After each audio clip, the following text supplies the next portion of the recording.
love than that. I mean, that's the thing. I know right now that one of these things doesn't belong up here. So I'm going to shut the heck up, and I'm going to let you all ask some questions. Who wants the first question? Come on down. Who's my first victim on The Price is Right? Sir, Star Wars. Is that a Star Wars shirt? Nice hat. Come on up, and then we'll go from there. Line up behind him, please, and then we will go from there. Just come on over and line up behind this gentleman here with the cool Star Wars shirt. Aw, you're adorable. You are adorable too, sir. A lot of dudes getting in line. You're very brave. Yes. You're very brave. Yes, sir. Go with your questions. Who had the hardest time surviving? That would be me. You mean in the movie or now? That is pretty tough now. Anybody? Well, mine was easy. Let's put it that way. I had no problems at all. I just played around with the toys to make it think I was, didn't have it together. Threw the rope on the floor just because, that's cute. Yeah, it was fun. No, I didn't have the best time, but it was tough, right? She's still having nightmares. I am, still to this day. No. I think that's what Final Girls are all about, though. It's gotta be tough. Otherwise, there's nothing to fight and survive. I think we all have our battles. Yeah, there's no movie if it's easy to survive. It's a 10-minute movie. All right. Is that it? Thank you. Okay, thank you so much. Everybody fight. I always thought of Jason and our films as fighting your own individual monsters. You can imagine your own personal monsters and fight them for us. So, what did you guys have to do for your voices, having to scream day after day, scene after scene, in agonizing terror? I mean, that had to be hard on your voice. Tea, honey, and at the end of the night, tequila. I didn't get the tequila. I was on the wrong movie.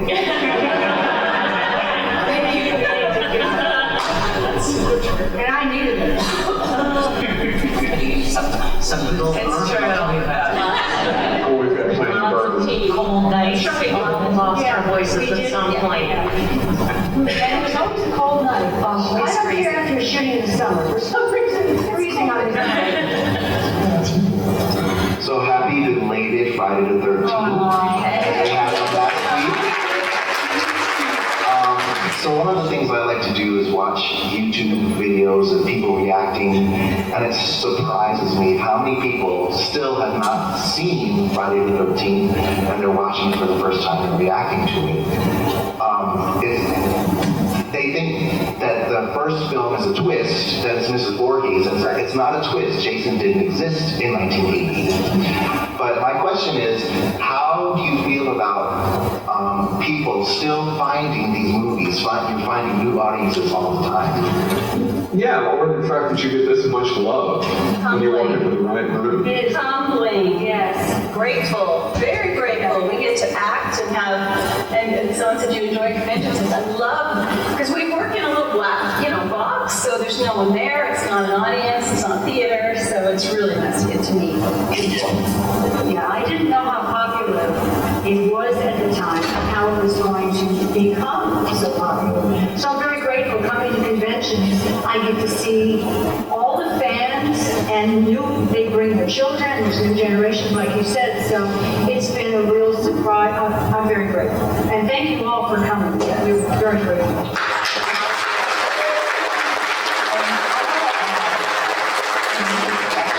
First one, we ran out of money quite a few times, as you all probably know. Yes, we were a very low budget independent before it became big time. Especially for me, I think it's incredibly humbling and so surreal, because when I left the beach 40-odd years ago, using film, we didn't know if we had to finish this movie, but we knew we had no more money. And we only had 2 takes for that last shot. So the first one I fell out of camera range, and the second one was like, oh man, it's like everything is this moment, you know, so, and obviously a war, so that's a good thing, but especially for me to see all of you here. And like he said, I watched that girl, Ashley or whatever, watching the movie, and it cracks me up because she keeps like going, where's Jason? Where's Jason? Oh, my God, she's so funny. And it's like, there's still more people to invite into our franchise, and it keeps on going. It has a life of its own. And dear God, please let the writer's strike be over soon, so that we can have other actors. I'm sorry, actors. Yeah, she lives in a very remote world. I didn't hear things.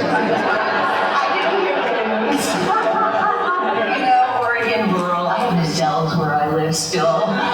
But seriously, it's like Crystal Lake, the series. It's going to revitalize, and we're going to have a whole new generation of fans. So let's move on. Actor strike.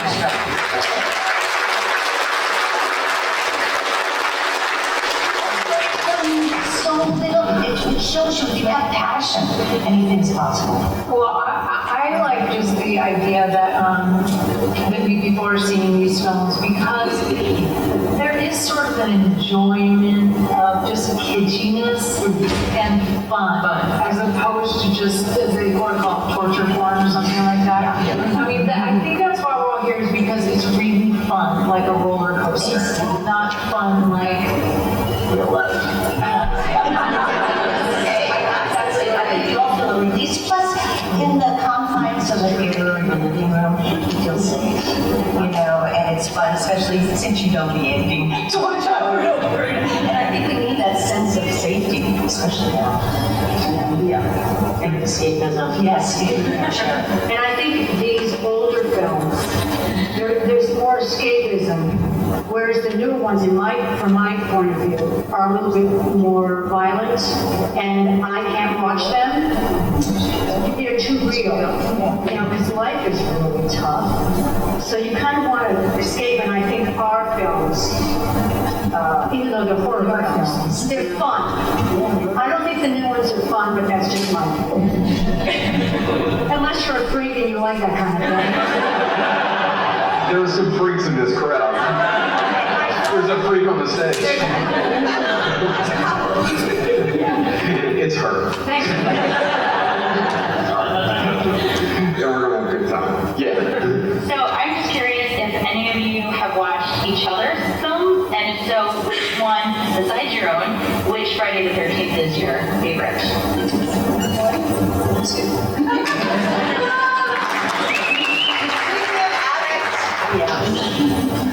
I've seen 1 and 2, and I've watched 3. What did you do for? I've seen part 5. I saw part 4, because when I got cast, I had never seen any of these. I'm not a horror fan, so I said to Paramount that I need to know what this is about. So they had me sit and watch part 4, which I thought was great. But it was a great introduction for me to know what I'm getting into, to see part 4. You know, because Corey Feldman was in part 5. Yeah. And for me, the first night of shooting, we had almost all night shoots in Vancouver, which is where we shot 99% of the film. And night 1, we were all waiting to take our turns on stage, and we watched 1 through 7 back to back the entire evening.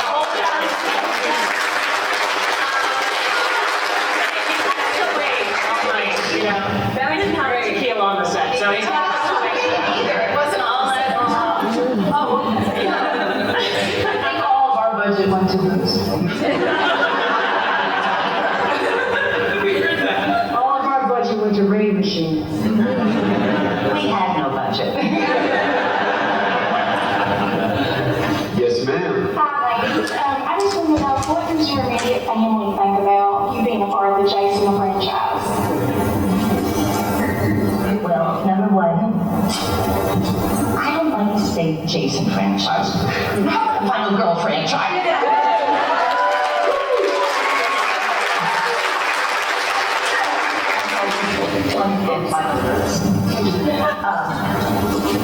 My mother helped sell the film, actually.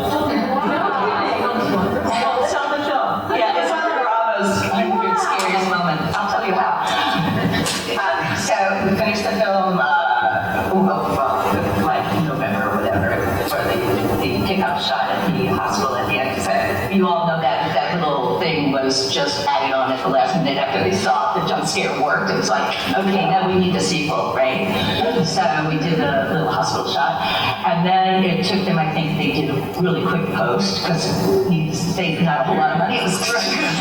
And so they're screening it for the distributors to pick it up.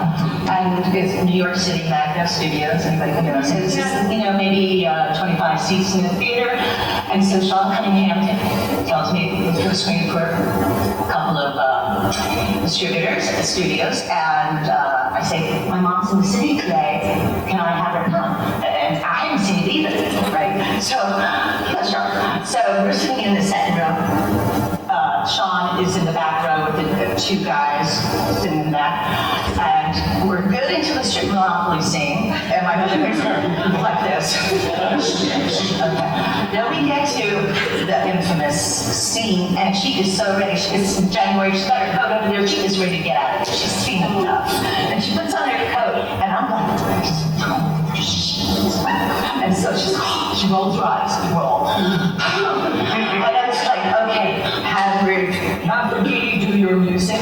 Rolls her into this little place where she's like, okay, boom, 15 feet into this, I screamed the scream that finally I realized where my genetic scream genes came from, right? Screams. I turn around, look around, and Sean is shaking the hands of Mr. Paramount, Mr. Warner Brothers, and my mother claims that's it.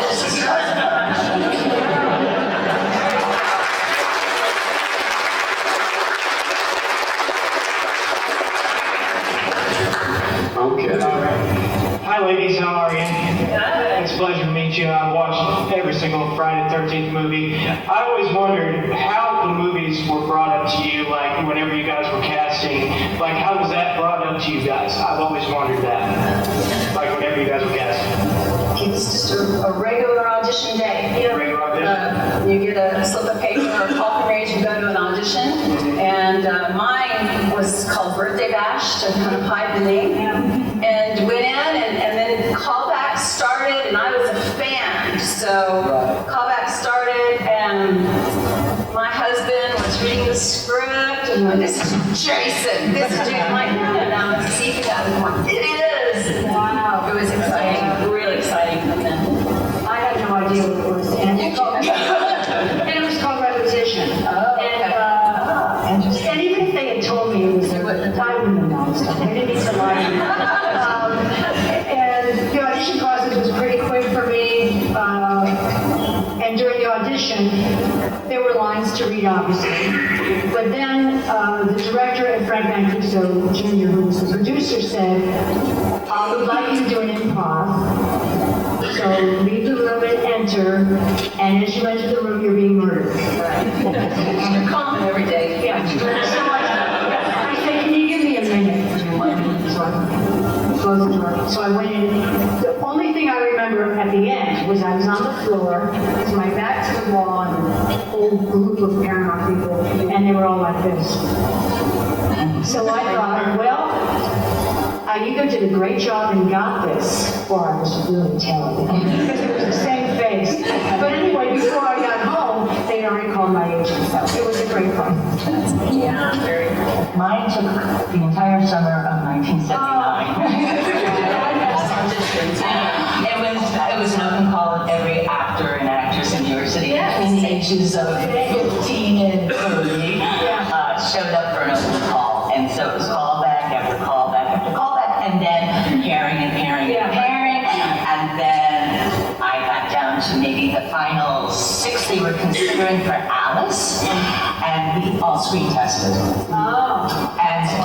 And again, total improv. And I was up and down and crawling and screaming and at the end of it, we felt like I had gone the distance. And that afternoon, I did get the call from Sean. He says, "You're my Alice," and I said, "So it took a long time." That's a while. I think they knew I was Jimmy before I knew I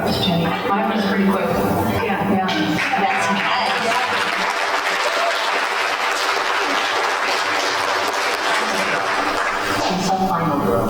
Yes, right. By the time I auditioned, it was sort of straight to screen test, so I had maybe a 20-minute taped audition, and that was it. And there was a lot of screaming involved. And at the time, it was called Ashes to Ashes. I grew up watching The Shining and all these, The Fog and all these horror films, and so I would have been super excited. But until I actually got offered the part, I had no idea. It was Friday the 13th, which obviously my part 8 was already quite famous. But you knew Friday the 13th what it was. Oh, I completely knew what it was. I mean, I'm actually glad I didn't know when I went in for my audition, because I might have changed the audition. But I was just like, what kind of low-budget nonsense am I ready for? And it wasn't at Paramount, even though Paramount produced it, it was like at some commercial audition warehouse or something, and I'm like, all right. So, yeah, but it was really exciting when I got the call. And I actually turned down Wayne's World for Friday the 13th. How do you feel about that now? I mean, in the beginning, that was a little bit of a rough decision. But it's like, you know what? I think I have better fans. You do. There are not like 3 world conventions. There just isn't. Exactly. Yeah. Sir. All right, well, growing up in a minister's home, I was the kid that when we watched Family Ties and Jenny's episode come on, I was like, that's right, the Virgin Part 2. They're like, what? Or Home Improvement. And so I was always the one. I'm still promoting y'all's films. I teach film, and I make my classes watch them all the time. So I just want to say thank y'all for being here, 100%. But what is it like to come to a place like this and be treated like rock stars? Is it nice to be able to, because my friend and I, when we were here, we saw, Adrienne just sort of walking around. And it's like, oh my God, I assume it's nice probably to be able to maybe blend more, at the hometown. I mean, I just am curious what it's like to be able to kind of, do you get recognized very often by super bands? That's a good question in your regular everyday life, because here we have security for you. They don't have security for me. Some of us have dealt with stalkers, some of us have had stalkers issues, but that would be in anything, right? So Yeah. I have an acting school, so I'm surrounded by actors all the time, and all the auditions. I know no other thing in my life than this world of acting, which I love.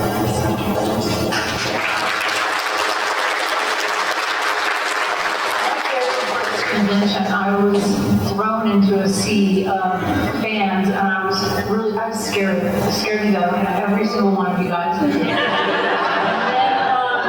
And then actually a fan rescued me and said, Amy, are you okay? Let me take you over to here. And right now she's the person that works with me at conventions, Stacy.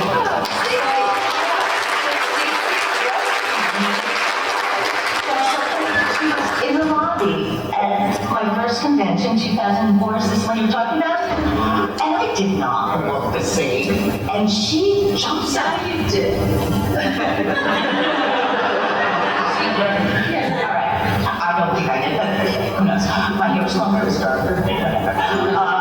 But there she was, and she popped up because I saw this line out. It's January. The line's out the door, and around the conventions, a hotel, whatever. And I didn't know it, and I know you didn't know. We show up without pictures or photos. All right, who turned up the lights? Oh, yes. Down. That was Betsy. Betsy always loved Lexington Scarefest. We used to always have Maker's Mark. Well, you were at the first Scarefest. I was here. Yeah. So I was the first one to sign on because they didn't know what. 15 years ago. And I love Lexington because my mother-in-law lived here 25 years. She was born in Hazard, lived up here for 25 years. And so we come twice a year for Kingland, right? And sure enough, Lexington, and I called Betsy, so I called Betsy and she goes, Lexington, I love Lexington, let's do it. And so that's how we all started first, yeah. Absolutely, at the first Scarefest. If you buy the Friday the 13th special edition, all that was shot at the first Scarefest. All the special features, yeah. it too. But that's beside the point. But getting back to, it's like we had no idea what was going to be. And to see all those people in line, and I said to Stacy, what's going on here? Why is everyone here? She said, we're here for you. And I went, what? She goes, no, this is like our dream. And she was the one who said, where are your pictures? She's somebody back then, where are your pictures? Right? I don't have any. She didn't have any either. We didn't know. I didn't have any of my first one. No. And so they had to run out to remember King Post. Yeah, they would take us pictures. But interestingly enough, it was Stacy, one of you fabulous campers who again rescued us. So, I thank you, and it was at the first award convention that I was able to, the first question I got, or second question I got is, why did you disappear on us? It was like, Oh, yes, well, and in a nutshell, because I was waiting for the question, I said, I had a stalker, and Betsy goes, what? You had a stalker? So we became best of friends after that, because she had her trauma with Siskel and Ebert giving out her home address, right? Yeah, so we totally bonded. And it's all just you guys, it's really, you brought us together, so thank you.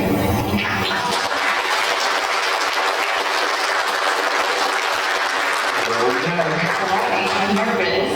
You got this. Hello, everybody. Big fan of all of you. I actually came here from Oregon. I know I still haven't been to your establishment there, so I can see it. But my question is for you, Adrienne. I was going to ask, who was your favorite actor to work with on Friday the 13th, and why was it Kevin Bacon? Really nice to have worked with Kevin Bacon. You didn't work with Kevin? I did. But not in the scene that would have been. No, I was in the cabin. I got to watch the whole thing. Yeah, I'm so, it touched me so great he invited me in because I was really afraid of all the movies. And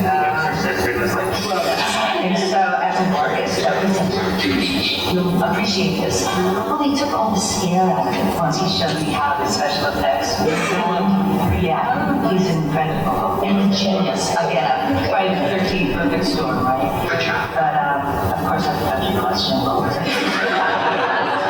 Favorite one to work with. Right. Who was your favorite? That's it. Anybody that I interacted with was fabulous. I love Harry Crosby. He just gave everything from the eye. The poor thing is for like 6 weeks he had to wear a pad, and plug it in there. But yeah, Betsy, she just brought my game up. Any young actress would have been just thrilled to have worked with someone of her caliber because she just wouldn't accept anything except perfection. And she wasn't a full punch. She says, you want to strive? You'll do the same. And everything you see in that fight scene on the beach looks real because it was real. She said the camera sees it all. You can't pull punch. So I think that's it. Awesome, thank you. All right, bud. Thank you for being here. Appreciate it.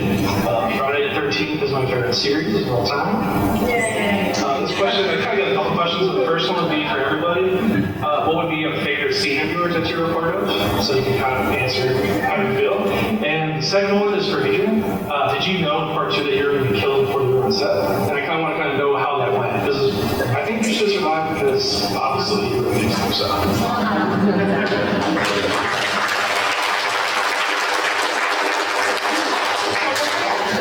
So, this is my story, and I'm sticking with it. Horrible post-traumatic stress scream within a terrible nightmare. Alice doesn't survive all of part 1 just to be offed. Part 2. So, to me, it was totally the way I dealt with it. It was a post-traumatic nightmare. After you can chop somebody's head off, that's what happens. You don't get over it quickly. And so I felt that was what the situation was. I did not see a script. I did not know it was the last day of shooting when I arrived. I did not know that it was only a skeleton crew. And I was thrown into this situation where the director says, you're talking to your mother, go. Total improv, I should have driver's credit. So no, it was a all-night shoot. It was nasty as hell. The props man was not around, so some guy, there was no Jason around, obviously, to do the deed. So whoever delivered coffee that night probably did it. Did not check the ice pick. The retractable ice pick did not retract. And so the first time, I had the dent, so they had to aim for the dent in my face. And so, no, it wasn't a pleasant experience, and I know, but hey, that's life, you know. That's life. But they did what they had to do, and they'd already finished the movie. Right. Yeah. So. Well, you know, the reason that we have this beauty is because I passed on part 8 because of what happened with you, and I decided that they weren't going to give me a script for part 8. They wanted everything signed on. It was a fairly new actor, and well, I'd been in the business for 15 years, but you know, finally made things happen. And I didn't want Tina to die in the beginning of part 8, and so I learned my lesson and passed. And then they had to write, you know, a different story, which is what people did say. Oh, no, yeah. So you saw the handwriting on the wall. Very clearly, and I just didn't want that to be her end. I thought it was really wrong for your end. It's okay, there's a little film out there called Jason Rising. Yes. I like to think that I think it was all of us. Nightmare and a horrible dream, and actually, Janine was a therapist in training that I was dealing with my psychotic episodes, and that's why she was involved in my post-traumatic stress training. And the advice I gave her was, what doesn't kill you makes you stronger. That's right. Right? So, That's right. The scene that I hated the most in my film was when he came through the window. It was horrible. I had to shoot it 3 times, and it was traumatic, and it was awful. But I think, you know, here I am 42 years later, or whatever, 40,000 years later. But that was the scene that I ended up kind of liking the most. Don't tell her. You can forget after 40,000 years the pain and the agony of the actual day that you did it. I mean, the water hardly feels cold anymore. Did everybody answer the question? Anybody say anything to answer? My favorite scene, the chainsaw scene. We shot it on Halloween night. Oh, that's So that was fun. And I got to work with a great stunt coordinator, Dick Warlock.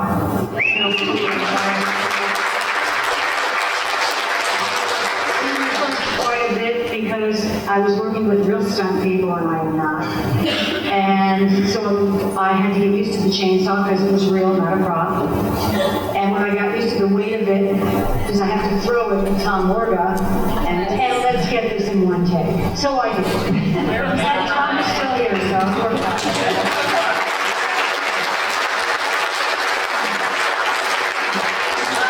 So my favorite scenes in film is not because it's a fantastic scene, it probably is one of the worst scenes of our movie, but we were filming the scene where we hit Jason with a car, and it was Scott Reeves and Mark and Barbara Bingham, and we run into the car, and it's a camera car, which means it's not a real car, and we run in, and we slam the door, and we see, I think we see VC Dupree's head on the dash or something, and we all scream, and we finish shooting, and the entire crew leaves, and they do not realize that we have no handles in the car.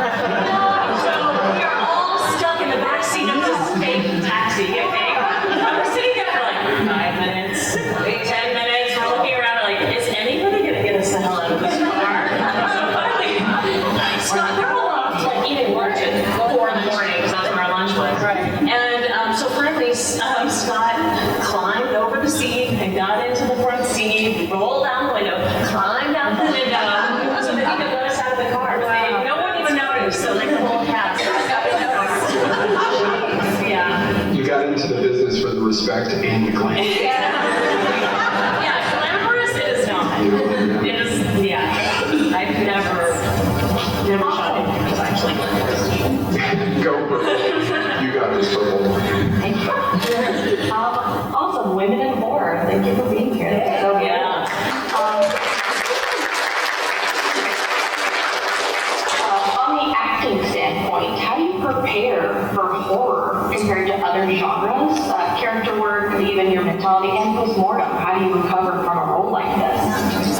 Lovely terminology, by the way. Exploited. The preparation is all the same, you know, for me, as a theater actress, so I approach it the same for any role that I do. So there is really no special preparation. Yeah, it's sort of like, what is your intention in the scene? Yeah, What are you trying to get I out don't of want the to be scene? actorly, but it's kind of like be in the moment. Yeah, Then you don't act. Comedy, drama, or as an actor, it's all the same. Preparation. Preparation, act, react. You know, it's just be in the moment, and then it's real. We got time now, we're running long. We got time just for a couple of questions. Go ahead. Question for Adrienne. Okay, you survived in the first one, but then they kill you in the second one. How do you feel about the character being killed? How do you feel about Alice just, you know? You weren't paying attention. She's still alive, painting in the woods, and you can find her in line.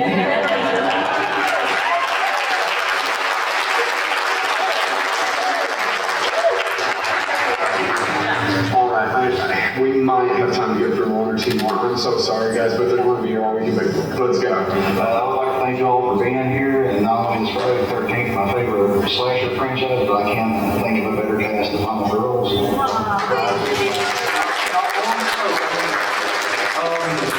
You mentioned earlier in part 8, like a lot of it was shot in Vancouver.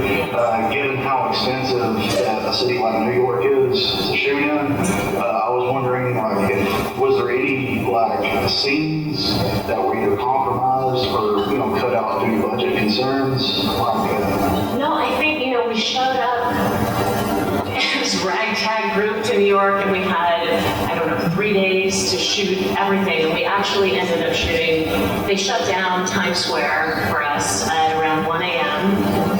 And yeah, it was super fun. And that was before like M&M's, peanut M&M's store was there. It was, back in the day when it was super grungy. And so anyway, we started shooting at 1 a.m. and we were running like we were in the army the whole night. There were so many scenes to get done. And then the final scene is sunrise at the end. And that was our last shot of the entire movie. So it was really emotional, and the sun was coming up, and we were all sleeping crying. We were like, we did it! Because we can't afford Times Square. But yeah, that was honestly, I was 19 when I shot this. It was probably my third or fourth shot. I was pretty new. And just being on Times Square, and there's Jason standing there, and the sun's coming up, and I just thought, wow, this is amazing. I've made it! Suck it, Wayne's World.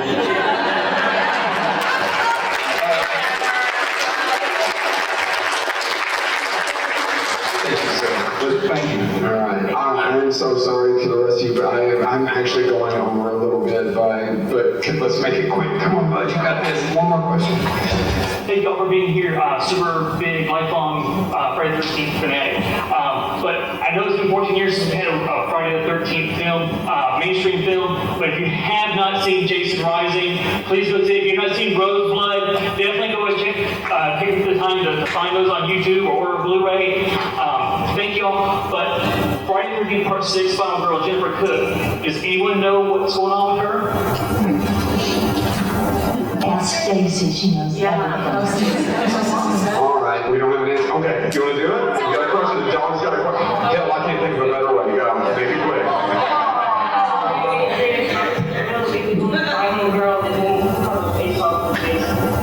How does it feel? I'm very content with my And with that, thank you so much. This has been a pleasure. This has been an honor to be here all weekend. Please stop by the Bears, say hi. Thank you, Final Girls.